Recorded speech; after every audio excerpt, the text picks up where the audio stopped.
जय श्री राम आदरणीय मित्रों, कैसे हैं आप? मैं लक्ष्मीपुत्र डॉक्टर कुमार गणेश, प्रणाम। हाजिर हूँ आज का किस्सा लेकर और इस एपिसोड में मैं एक कालजयी फ़िल्म की बात करने जा रहा हूँ।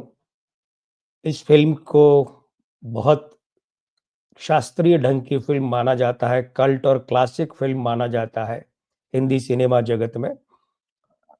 और ये जो पिक्चर जब रिलीज़ हुई उसके बाद तो ख़ैर इसने क्या-क्या रिकॉर्ड बनाए वो एक अलग बात है। लेकिन इस फ़िल्म के बनने का जो विचार पैदा हुआ और उसके बाद से लेकर फ़िल्म की शूटिंग शुरू होने तक में कई बातें हुई थी। इसमें एक बात बहुत पहले इस चैनल के शुरू में मैंने आपको एक किस्सा बताया था कि भई फ़िल्म गाइड के गीतकार पहले ये थे, यानी हसरत जयपुरी थे और बाद में शैलेंद्र को लिया गया था। वो सारा घटनाक्रम जो कम से कम हसरत जयपुरी के लिए दुर्घटनाक्रम था, वो मैंने आपको बताया था। देखिए, गाइड 6 फरवरी और 1965 को रिलीज़ हुई थी, यानी कि 60 साल पहले। ये किस्सा आप 31 जनवरी को देख रहे होंगे जब हम शेड्यूल करेंगे और आप 31 जनवरी को देखेंगे, तो उसके बाद 6 दिन और होंगे, तो 6 फरवरी 1965 यानी लगभग 60 साल पहले ये फ़िल्म रिलीज़ हुई थी।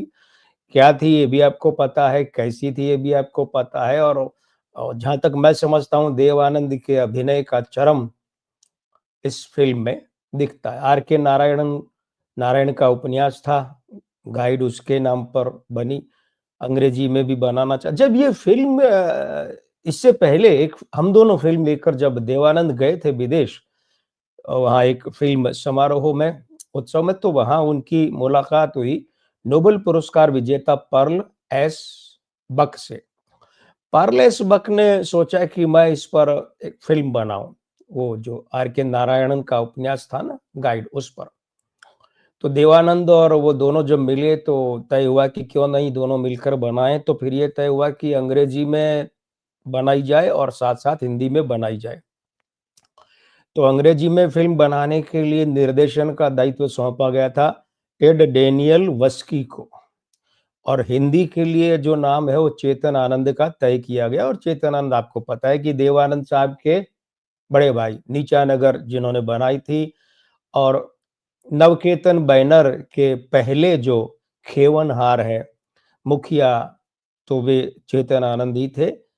अब हुआ क्या कि चेतन आनंद के उस समय ये हो रहा था कि उन्होंने एक अर्जी भारत सरकार को लगा रखी थी। वे युद्ध आधारित फ़िल्म बनाना चाहते थे और चूँकि बहुत संवेदनशील मुद्दा था तो इसे सीधे-सीधे स बना नहीं सकते थे, तो भारत सरकार से उसकी स्वीकृति लेनी आवश्यक थी। तो उन्होंने अर्जी लगा रखी थी कि भई मैं युद्ध आधारित फ़िल्म बनाना चाहता हूँ और मुझे इसकी अनुमति दी जाए। ये वो समय चल रहा था और इधर चेतन आनंद जो है उनके चित्त में एक नाम चढ़ गया था और वो नाम था, आपको भी पता है, प्रिया राजवंश का। बहुत लंबी बात है कि प्रिया राजवंश बड़ी दुर्घटनात्मक मृत्यु को प्राप्त हुई और वो प्रिया के कारण चेतन आनंद का परिवार भी बिखर गया था, वो एक्स्ट्रा मैरिटल अफेयर के कारण, लेकिन खैर अभी उसमें मैं नहीं जाना चाहता। तो प्रिया राजवंश उस दौरान चेतन आनंद के यहाँ बिल्कुल चढ़ी हुई थी और यहाँ मन में भी। तो वो चाहते थे जहाँ अवसर मिले मैं हीरोइन प्रिया राजवंश को ही ले लूँ, जबकि वो ना तो ढंग से हिंदी बोल पाती थी, ना ढंग से अंग्रेजी बोल पाती थी, ना ढंग से उर्दू बोल पाती थी। अभिनय के मामले में तो महाशून्य थी। लेकिन क्या है था कि वो कहते हैं ना प्यार अंधा होता है, तो चेतन आनंद के लिए प्रिया राजवंश के मामले में यही था। तो उन्होंने सबसे पहले तो हाँ, प्रिया राजवंश से भी पहले उन्होंने कहा लीला नायडू को लूँगा। लीला नायडू याद है ना जवाहरलाल नेहरू के साथ जिनका अफ़ेयर बहुत चर्चा में रहा था। हाँ, ठीक है।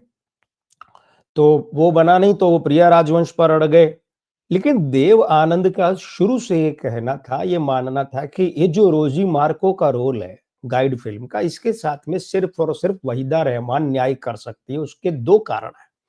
एक तो ये कि वहीदा रहमान बहुत अच्छी नृत्यांगना है, तो नृत्यांगना तो खैर और भी कई थी, लेकिन वो बहुत अच्छी अभिनेत्री है। अब यहाँ पर मामला आया कि फिर वैजयंतीमाला को क्यों नहीं लिया गया? तो देव साहब का मानना था कि वैजयंतीमाला का चेहरा छोटा है और छोटे चेहरे पर एक्सप्रेशन जो होते हैं, भाव, उनके लिए जगह ही कहाँ बचती है।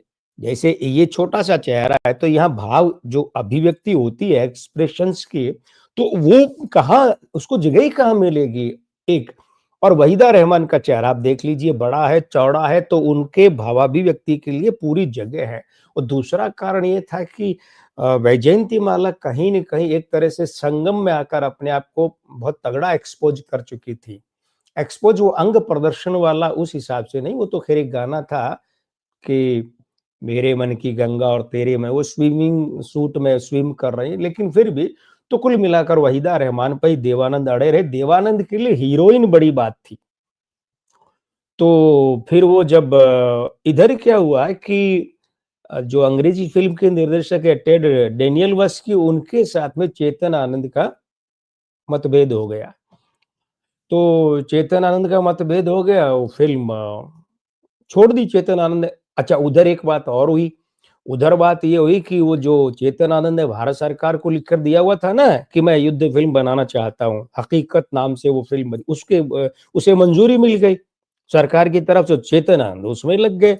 और आप सब जानते होंगे ना कि वो हकीकत तो हिंदुस्तान की पहली युद्ध आधारित फ़िल्म है और एक तरह से उसको प्रामाणिक युद्ध आधारित फ़िल्म कह सकते हैं, लफ़ाज़ियों वाली नहीं है। तो चेतन आनंद इस प्रोजेक्ट से ऐसे अलग हो गए। अब ये बात आई कि भई क्या करें? क्या करें? तो देवानंद सीआईडी वगैरह में काम कर चुके थे अपने मित्र राज खोसला के साथ, तो राज खोसला का नाम आया। अब सीआईडी के समय की ही बात है, लेकिन मैं पहले ये बात कर लूँ तो राज खोसला का नाम है, तो देवानंद ने कहा कि भई राज खोसला को लेते हैं। तो वहीदा रहमान को जब ये पता चला कि राज खोसला को फ़िल्म के निर्देशन के लिए सोचा जा रहा है बड़ी गंभीरता से, तो वहीदा जी ने फ़ोन किया देव साहब को कि भई ये तो चलेगा नहीं मामला, राज खोसला फ़िल्म करेंगे तो मैं नहीं करूँगी। तो फिर देव साहब को पता था सारा, क्योंकि सीआईडी के सेट पर जब ये बात हुई थी, तो देव साहब वहाँ मौजूद थे ना। चलिए अब मैं आपको सीआईडी वाली बात बताता हूँ, तो वहीदा रहमान अड़कर ही बैठ गई कि राज खोसला फ़िल्म करेगा, तो मैं नहीं करूँगी, मैं छोड़ दूँगी। तो और देवानंद वहीदा रहमान को किसी भी सूरत में छोड़ना नहीं चाहते थे, क्योंकि मैं बता चुका हूँ कारण। अब हुआ क्या कि सीआईडी के समय वहीदा रहमान नई थी, ठीक है? और नई थी तो उनके साथ में क्या हुआ था कि उन्होंने एक एग्रीमेंट साइन किया था। राज खोसला उसके निर्देशक थे, देव साहब हीरो थे। तो उन्होंने एक एग्रीमेंट साइन किया था कि मैं अ, जो ड्रेस पहनूँगी, है ना? कॉस्ट्यूम पहनूँगी, वो कॉस्ट्यूम आपत्तिजनक नहीं होनी चाहिए, वो मेरी सहमति से ही फाइनल होगी। तो वहाँ राज खोसला उछले भी, "अरे! ये क्या, ये नई लड़की है और ये ऐसे-ऐसे लिखवा रही है, भरवा रही है और गुरु तुम देख नहीं रहे हो, ये नहीं कर रहे हो।" तो गुरुदत्त का मामला था ना वहाँ तो। तो प्रोड्यूसर तो गुरुदत्त ही थे।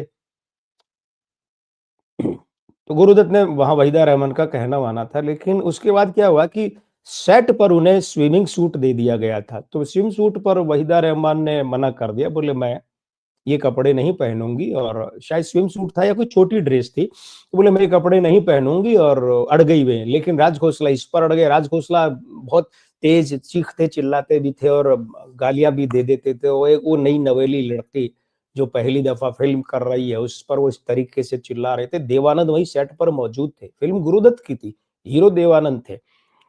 तो कि गुरुदत्त और देवानंद आपस में दोस्त थे ना, गुरुदत्त डांस डायरेक्टर थे हम एक है फ़िल्म में, जहाँ से देवानंद ने डेब्यू किया था।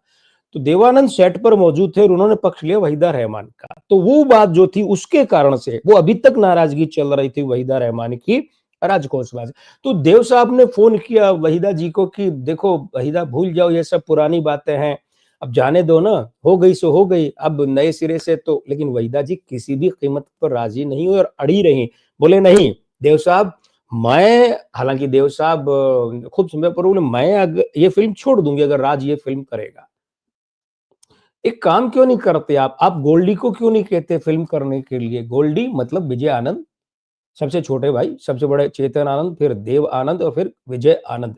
गोल्डी को क्यों नहीं कहते? अब वो गोल्डी को क्या कहे? गोल्डी तो उस समय तेरे घर के सामने कर रहे थे। आपको याद है ना तेरे घर के सामने फिल्म, ये 1963 में रिलीज हुई थी। और हालाँकि ये जो मैं बात कर रहा हूँ, आप ये मत सोचना कि 63 में तेरे घर के सामने रिलीज होगी, गाइड तो 65 में, रिलीज 65 में, लेकिन उस समय तो बंद रही थी ना। ये बातें तब है जब इधर तेरे घर के सामने का फिनिशिंग जो है वो चल रहा था, अंतिम स्पर्श। हसरत जयपुरी का उनके लिखे गीत थे और एस डी बर्मन सचिंदा का संगीत था, याद है आपको? वो चलिए 1 मिनट में बता दूं आपको गाने कौन से थे। एक घर बनाऊंगा तेरे घर के सामने, दुनिया बसाऊंगा तेरे घर के सामने, और दिल का भंवर करे पुकार। ये जो आपको याद है ना, कुतुब मीनार के अंदर ये गाना फिल्मा गया था नूतन जी और देव साहब पर। प्यार का राग सुनो, है ना? और सुन ले तू दिल की सदा, प्यार से प्यार मिला, और तू कहाँ ये बता इस नशीली रात में। क्या गजब की वो खैर।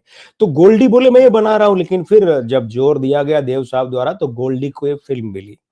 और गोल्डी ने जब ये फिल्म, यानी विजय आनंद ने जब ये फिल्म अपने हाथ में ली, और उसके बाद की बातें तो आप भी जानते हैं, दुनिया भी जानती है कि क्या जबरदस्त फिल्म बनी। देव साहब ही नहीं, नवकेतन फिल्म्स ही नहीं, बल्कि गोल्डी के अपने करियर की सबसे बड़ी फिल्म और हिंदुस्तान की 10 बड़ी पिक्चरों में से ये पिक्चर मानी जाती है। तो मित्रों, बड़े लोग, बड़ी बातें, कोई बात चुभ गई तो किसी ने वीटो लगा दिया, किसी के हाथ से फिल्म छिन गई, किसी को फिल्म मिल गई। जिंदगी है, चलती रहती है। तुम भी चलो, हम भी चलें, चलती रहे जिंदगी। ना जमी मंजिल, ना आसमां मंजिल, जिंदगी है जिंदगी, बस जीते रहिए। और हाँ, हाँ, हाँ, हाँ, हाँ, अरे भाई ये वीडियो कैसा लगा आपको? अच्छा लगा तो पसंद कीजिए, और ये चैनल अगर आपको अच्छा लगा तो सब्सक्राइब भी कर लीजिए भाई, और वो जो घंटी वाला चिन्ह दबा दीजिए ताकि आपको नोटिफिकेशन सबसे पहले और तुरंत मिले, है ना? तो बस मिलता हूँ अगले एपिसोड में, अगला किस्सा लेकर। मैं लक्ष्मीपुत्र डॉक्टर कुमार गणेश, जयपुर बीकानेर से, प्रणाम।